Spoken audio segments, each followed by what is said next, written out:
We've had a number of discussions here that facts don't compel people to change. There's enough facts out there. If we were logical and we saw the abundance of scientific evidence and things, wouldn't change have happened by now? Facts, I actually don't really buy that. I mean, there's been this endless, pursuit of how people should message about climate and stuff, most of which I've paid no attention to.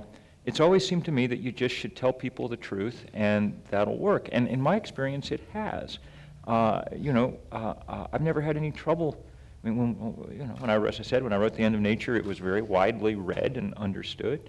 When we formed 350.org, we took a wonky scientific data point, the percentage of carbon that there should, and people, wow, this is ridiculous, no one will ever, well, nobody had any problem with it, So I've never really, I know that people are forever thinking, if we just figure out some new thing to call climate change, or if we, say the magic word about green jobs or something, automatically it'll work. But I have not found that to be the truth. I mean, at this point, 75% of Americans know that climate change is real and want something done about it. The people who don't want anything done about it are the small number of people who are making an enormous amount of money doing what they're doing. And they're quite straightforward about it. And isn't that what shareholders expect and want of them?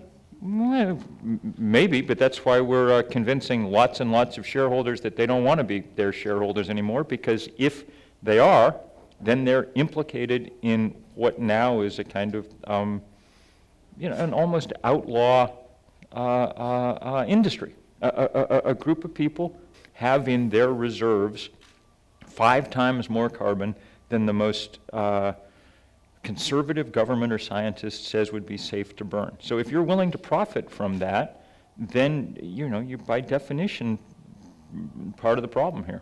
Antonia Juhasz?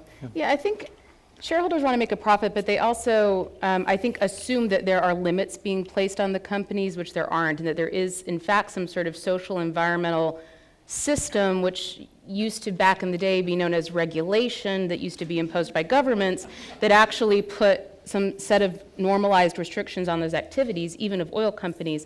I think also, I think facts are very important. I think people care about facts, and then there's 2 other pieces to that. One is facts that are linked to a sense that there's something you can do about them as the person reading them. Yeah. So often facts can be disempowering if it feels that they're being presented in such a way that this horrible string of information is coming at you and there's nothing that you can do to change that string of information. It's one of the main problems with our modern news media right now, is that we get these very snippets of information that aren't contextualized, that aren't told in a full story, that certainly aren't told in a way that's meant to include a sense of activism or people who are doing something about that problem, and all you are hit with as a consumer of the media is really sort of a bludgeoning of catastrophe after catastrophe.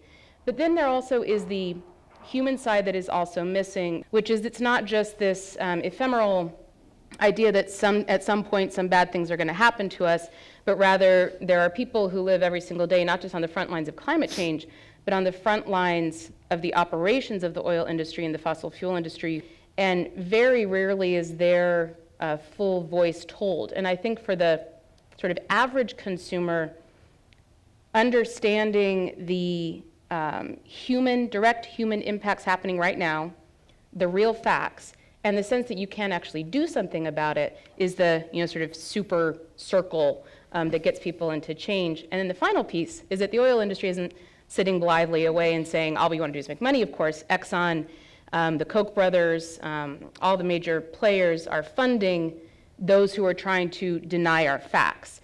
And they have, often because of their money, the capacity for a much louder voice. So what you end up with this, the flooding of the climate deniers myth was that because there was so much money being spent on promoting the idea, that the average person who didn't necessarily know a lot about the facts said, well, if the scientists don't agree, who am I to know, right? And so part of our challenge was exposing, who was actually creating these myths, who was supporting the 5 people who held one idea versus the 500,000 who held the other, so that your average consumer of information could sift through the facts.